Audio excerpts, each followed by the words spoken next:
সুপারসিডিং rules 5।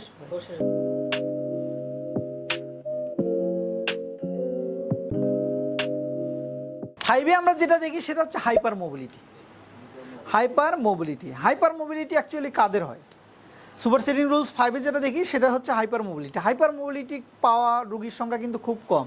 Hyper mobility হয় তাদেরই যারা প্রেগনেন্ট ওমেন, সিজার করছে অথবা প্রেগনেন্সি পিরিয়ডে তার অনেক বেশি পেটটা বড় ছিল, তাদের মূলত যাদের ল্যাক্সেটিভ অনেক বেশি তাদের হাইপার মোবিলিটি ডেভেলপ করে। আদারওয়াইজ নর্মাল লোকদের কিন্তু হাইপার মোবিলিটি ডেভেলপ করে না। অবিসিটি যাদের আছে, যাদের মাসল স্ট্রেংথ কম, তাদের সাধারণত হাইপার মোবিলিটি ডেভেলপ করে। তাছাড়া কিন্তু সবারই হাইপার মোবিলিটি ডেভেলপ করে না। তো আমরা হাইপার মোবিলিটিকে টেকনিক্যালি অ্যাভয়েড করতে পারবো। কি বলছি, হাইপার মোবিলিটি নিয়ে রুলসের কোনো নেই। তো খুব কম সংখ্যার লোকের হাইপার মোবিলিটি থাকে। কনজেনিটাল অনেকের হাইপার মোবিলিটি থাকতেই পারে, এটা থাকতে পারে, অস্বাভাবিক কিছু না। ওকে।